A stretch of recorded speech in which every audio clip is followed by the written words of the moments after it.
Hello दोस्तों, स्वागत है आपका मेरे YouTube चैनल परीक्षा प्लान में। तो कैसे हैं आप लोग? आई होप अच्छे होंगे। तो जैसा कि आप लोगों को पता है कि साइंस के इंपॉर्टेंट क्वेश्चन की मैं प्रैक्टिस करवा रही हूं, तो उसी क्रम में आज के वीडियो को आगे बढ़ाते हैं। वीडियो देखने के बाद यदि आपको अच्छा लगे तो वीडियो को लाइक और शेयर कीजिएगा, और यदि आप चैनल पर नए हैं तो चैनल को सब्सक्राइब कर लीजिए। और यदि आप साइंस NCERT से पढ़ना चाहते हैं तो आप लोग साइंस को NCERT से भी पढ़ सकते हैं। मैं कंप्लीट 6 to 8 पढ़ाऊंगी, तो आप लोग वो वीडियो भी देख सकते हैं। तो चलिए आज के वीडियो को शुरू करते हैं। पहला प्रश्न लिखा है, एक किसान ने देखा कि फलियों के बीज जो उसने अगले मौसम में बोए जाने के लिए रखे थे उनमें कीड़ा लग गया है। आप स्वस्थ बीजों को संक्रमित बीजों से अलग करने के लिए कौन सी विधि का सुझाव देंगे? हाथ से चुनना, दूसरा है छानना, तीसरा है पानी में डालना और चौथा है थ्रेसिंग। आप लोगों को पता होगा कि जो किसान होते हैं, इनके खेत में जो फसल उगती है तो ये उसी फसल के कुछ बीज रख लेते हैं अगली फसल में बोने के लिए। अब एक ऐसा ही किसान है, तो उसने क्या किया कि फलियों के जो बीज उसने रखे थे उनमें कीड़ा लग गया है। तो इन अच्छे बीजों को अलग करना है ताकि वह उन्हें खेतों में बो सके। तो जो सबसे अच्छी विधि है वह कौन सी होगी? तो आपने देखा होगा कि जब कभी भी घर में दाल पकाने के लिए साफ करते हैं तो उनमें यदि एक आध दाना ऐसा रह जाता है जो खराब होता है, तो जब आप दाल को धुलते हैं तो वह दाना ऊपर आ जाता है, क्योंकि वह अन्य बीजों से हल्का होता है, क्योंकि उसमें कीड़ा लगा होता है और कीड़ा अंदर से उसे खा लेता है। तो वह बीज जो है, दाना जो है हल्का होता है। तो जैसे ही जल में दाल डालते हैं वह जो हल्के दाने हैं वह ऊपर आ जाते हैं। तो सबसे अच्छी विधि पानी में डालना ही है। यदि इन खराब बीजों को पानी में डालेंगे तो जितने भी खराब बीज होंगे वह ऊपर आ जाएंगे, और जो अच्छे बीज होंगे वह नीचे तली में एकत्र हो जाएंगे। तो सी विकल्प इस प्रश्न का उत्तर हो जाएगा। अगला प्रश्न देखते हैं। लिखा है, जीवाणुओं के विषय में निम्नलिखित में से कौन सा कथन सही नहीं है? पहला विकल्प है, शाकाहारियों में उपस्थित जीवाणु सेलुलोज के विघटन में सहायता करते हैं। दूसरा है, जीवाणु एंटीबायोटिक के उत्पादन में प्रयोग किए जाते हैं। तीसरा है, जीवाणुओं का उपयोग डबल रोटी तथा केक बनाने के लिए किया जाता है। और चौथा है, बायोगैस संयंत्र में जैव पदार्थ का विघटन जीवाणुओं द्वारा होता है।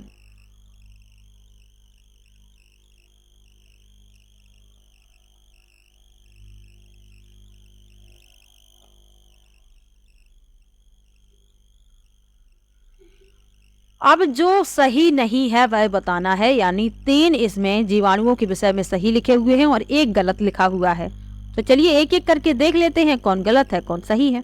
पहला लिखा है, शाकास्थित जीवाणु सेलुलोज के विघटन में सहायता करते हैं। बिल्कुल सही है। जो शाकाहारी जंतु होते हैं ये सेलुलोज को पचा सकते हैं, क्योंकि उनके सीकम में बैक्टीरिया सेलुलोज के टूटने में यानी विखंडित करने में मदद करता है। तो पहला इसमें सही हो गया। दूसरा है, जीवाणु एंटीबायोटिक के उत्पादन में प्रयोग किए जाते हैं। ये कथन भी सही है, क्योंकि औषधि उत्पादन में जीवाणुओं का प्रयोग किया जाता है। तो ये भी सही हो गया। तीसरा लिखा है, जीवाणुओं का प्रयोग डबल रोटी तथा केक बनाने के लिए किया जाता है। ये गलत है। क्यों गलत है? क्योंकि ईस्ट का प्रयोग डबल रोटी और केक बनाने के लिए किया जाता है, जीवाणुओं का प्रयोग नहीं किया जाता। तो इसमें सी गलत हो गया।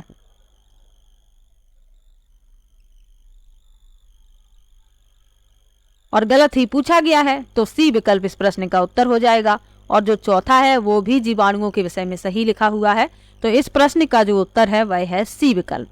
अगला प्रश्न देखते हैं। परिरक्षक के रूप में सिरके का प्रयोग बहुत से खाद्य पदार्थों में किया जाता है, क्योंकि पहला विकल्प है, ये खाद्य पदार्थ को वातावरण में उपस्थित वायु के संपर्क में आने से रोकता है। दूसरा है, ये माध्यम को अम्लीय बना देता है जिससे जीवाणु जीवित नहीं रह सकते। तीसरा है, ये नमी को कम कर देता है जिसके कारण जीवाणुओं की वृद्धि नहीं होती। और चौथा है, इसमें जीवाणुओं को मारने के लिए रसायन होते हैं। तो परिरक्षक के रूप में सिरके का प्रयोग किया जाता है। आप लोगों ने देखा होगा जब घर में अचार डाला जाता है तो उसमें सिरका मिलाया जाता है। क्यों मिलाया जाता है? क्योंकि ये माध्यम को अम्लीय बना देता है, जिससे जीवाणु जो होते हैं अम्लीय माध्यम में जीवित नहीं रह सकते। बी विकल्प इसमें सही है।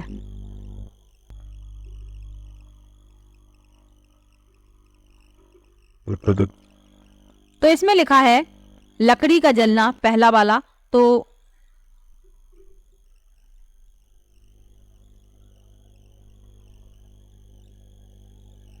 तो पहले विकल्प में लिखा है लकड़ी का जलना। तो यदि लकड़ी जल रही हो तो पानी डालकर उसे बुझाया जा सकता है, तो ये इस प्रश्न में के उत्तर में नहीं होगा। दूसरा लिखा है डीजल का जलना। तो यदि डीजल द्वारा आग लगी है और पेट्रोल द्वारा आग लगी है तो उसे जल द्वारा नहीं बुझाया जा सकता, उसके लिए कार्बन डाइऑक्साइड सबसे अच्छा शामक है, तो ये इसमें होगा। तीसरा लिखा है कागज का जलना। तो कागज की आग को पानी द्वारा बुझाया जा सकता है, तो ये इसमें नहीं होगा। और बिजली के उपकरणों का शॉर्ट सर्किट होना, तो इसमें बी और डी आएंगे। बी और डी जो लिखे हुए हैं इन्हें जल द्वारा नहीं बुझाया जा सकता, इन्हें बुझाने के लिए कार्बन डाइऑक्साइड वाला जो अग्निशामक यंत्र होता है उसका प्रयोग किया जाता है। तो इसमें बी और डी सही है, यानी कि आपका जो चौथा विकल्प है वह इस प्रश्न का उत्तर हो जाएगा। अगला प्रश्न देखते हैं। लिखा है ईंधनों के गुणधर्म नीचे दिए गए हैं।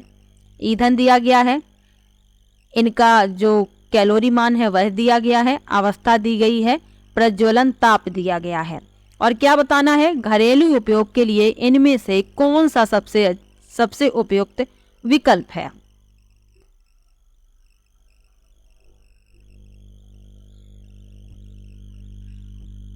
तो ए में लिखा है कैलोरी मूल्य कितना है 17, अवस्था है सॉलिड यानी ठोस, और प्रज्वलन ताप है उच्च, तो ये घर के लिए उपयुक्त नहीं होगा, पहला गलत हो गया। दूसरे में लिखा है कैलोरी मान है 45, अवस्था है तरल यानी लिक्विड, और प्रज्वलन ताप है मध्यम यानी मॉडरेट, तो इसमें जो 20 है वह सही है, क्योंकि ये घर के ईंधन के लिए सबसे ज्यादा उपयुक्त है, तो बी इस प्रश्न का उत्तर हो जाएगा। बाकी ये सभी गलत हैं, बी इसमें सही है, तो दूसरा विकल्प इस प्रश्न का उत्तर हो जाएगा।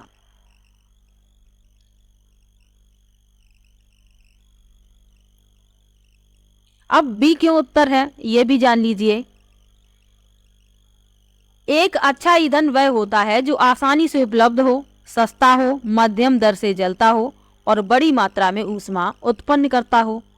ईंधन की दक्षता को उसके ऊष्मीय मान से मापा जाता है, जो ये कैलोरी मान लिखा है इसी से मापा जाता है, और ईंधन का प्रज्वलन तापमान अधिक या निम्न नहीं होना चाहिए। यदि यह कम है तो यह आसानी से जल जाएगा, और यदि अधिक है तो वह जलना मुश्किल होगा। इसीलिए प्रज्वलन ताप कैसा होना चाहिए, मध्यम। तो इसमें जो बी विकल्प लिखा हुआ है इसमें कैलोरी मान भी उच्च है, अवस्था इसकी तरल है और ये मध्यम है, तो इसीलिए इसमें बी आएगा।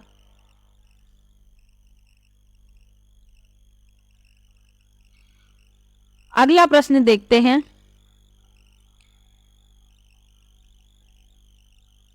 लिखा है निम्नलिखित में से कौन सा कथन सही नहीं है।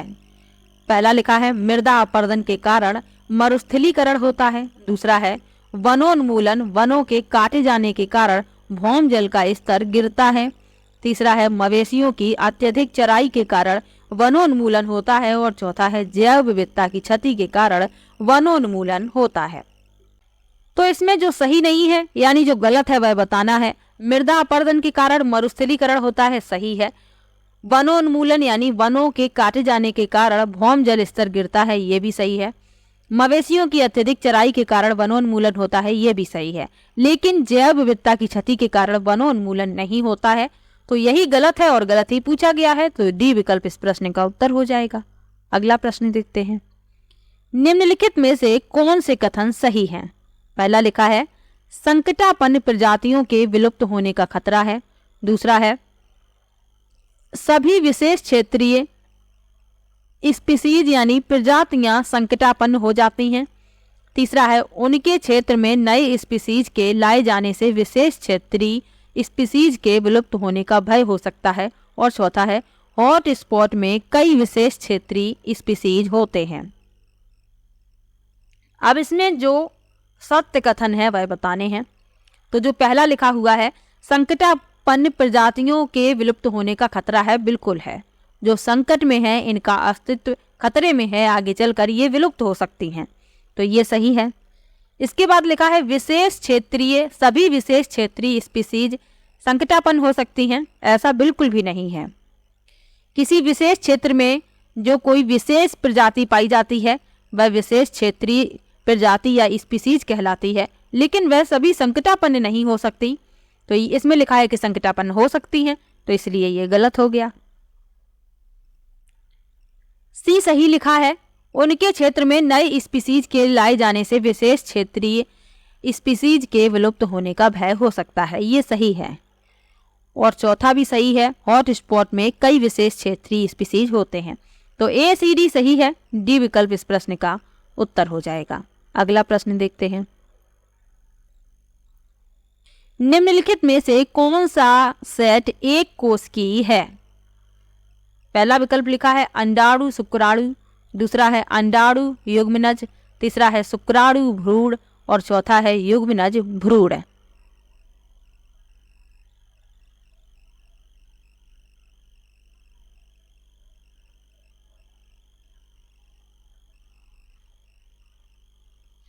तो जो एक कोशिका से बने होते हैं एकल कोश की होते हैं या एक कोश की होते हैं। तो इसमें जो अंडाणु और शुक्राणु होता है ये एक कोश की है, पहला विकल्प इस प्रश्न का उत्तर हो जाएगा। अगला प्रश्न देखते हैं,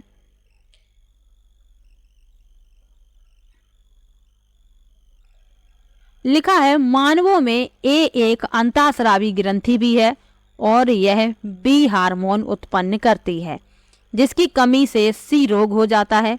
ए बी व सी हैं, पहला है थायराइड, थायरॉक्सिन, बोनापन, दूसरा है अग्नाशय, इंसुलिन, डायबिटीज, तीसरा है अंडाशय, एस्ट्रोजन, रजोनिवृत्त और चौथा है अंडाशय, प्रोजेस्टेरोन, रजोनिवृत्ति।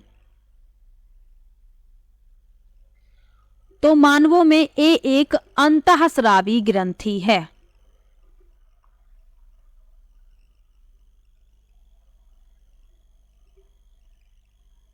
तो ए हो गया अग्नाशय, क्योंकि ये अंतःस्रावी ग्रंथि है।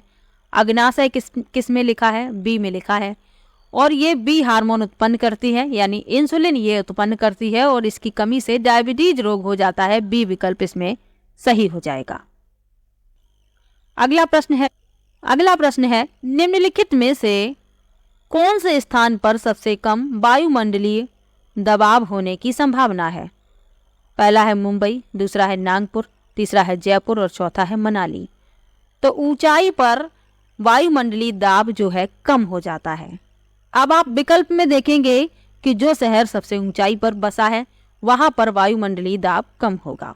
तो डी विकल्प इस प्रश्न का उत्तर है मनाली, क्योंकि ये पहाड़ी इलाका है और यहाँ पर वायुमंडलीय दबाव कम होने की संभावना है।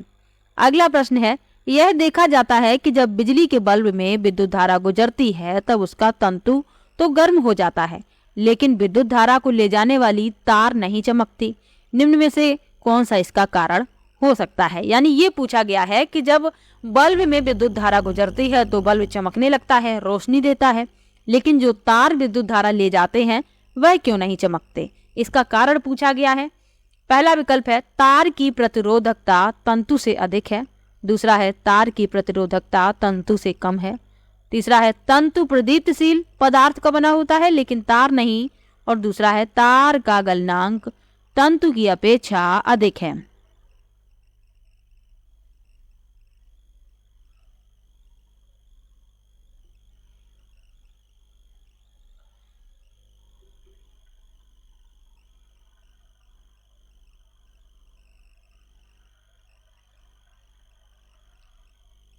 तो इस प्रश्न में जो आपका उत्तर है वह है बी विकल्प, क्योंकि जो तार की प्रतिरोधकता होती है वह तंतु से कम होती है, इसीलिए तार नहीं चमकता और तंतु चमककर प्रकाश उत्पन्न करता है।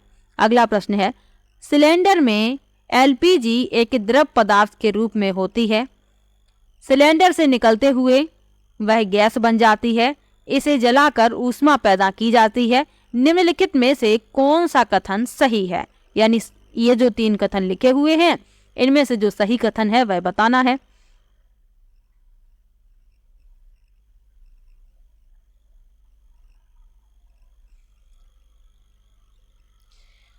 तो पहला कथन लिखा हुआ है, उसके बाद दो कथन ए बी करके लिखे हुए हैं कि सिलेंडर में एलपीजी एक द्रव पदार्थ के रूप में होती है और सिलेंडर से निकलते ही वह गैस बन जाती है।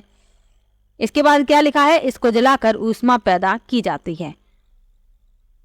तो ये द्रव पदार्थ के रूप में होती है और इसका स्वरूप बदल रहा है। तो मैंने आपको भौतिक और रासायनिक परिवर्तन डिटेल में पढ़ाए हैं, यदि आपने वीडियो देखी है तो आपको जरूर पता होगा। तो जब भौतिक गुणों में परिवर्तन होता है तो वह भौतिक परिवर्तन कहलाता है। यह द्रव से गैस बन जाती है तो ए हो गया भौतिक परिवर्तन, और इसको जलाकर ऊष्मा पैदा की जाती है तो रासायनिक परिवर्तन में ऊष्मा उत्पन्न होती है। ए और बी, यानी ए भौतिक परिवर्तन है और बी रासायनिक परिवर्तन है, तो यानी इसमें आपका पहला विकल्प इस प्रश्न का उत्तर हो जाएगा। अगला प्रश्न देखते हैं। लिखा है ए, बी, सी तथा डी के नमूने अपनी प्रकृति के लिए हल्दी तथा फिनोप्थिलीन का प्रयोग करके जांचे जाते हैं तथा उनका अवलोकन रिकॉर्ड किया जाता है। ए में लिखा है हल्दी डालने पर लाल भूरा हो जाता है, फिनोप्थिलीन डालने पर गुलाबी हो जाता है, हल्दी डालने पर पीला हो जाता है, फिनोप्थिलीन डालने पर रंगहीन हो जाता है। अब आपको ABCD बताने हैं क्या है। तो ये मैंने आपको जो अम्ल और क्षारक वाला लेसन पढ़ाया था उसमें मैंने आपको डिटेल में पढ़ाया है, और यदि अभी भी आपने वो वीडियो नहीं देखी है तो देख लीजिए, आपको बहुत हेल्प मिलेगी। मैंने सभी वीडियो पर लेसन का नाम डाल रखा है ताकि आपको वीडियो ढूंढने में कोई भी परेशानी ना हो।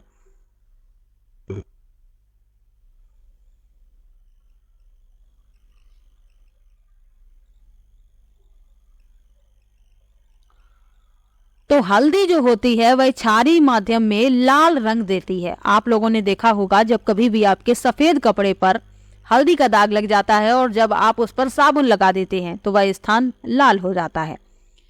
तो हल्दी क्षारीय माध्यम में लाल रंग देती है।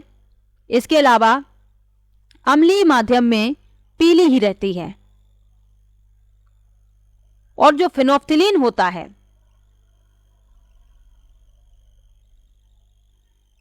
यह क्षारीय माध्यम में गुलाबी रंग देता है और अम्लीय माध्यम में रंगहीन हो जाता है। तो ए और बी क्षारक हैं और सी और डी अम्ल हैं।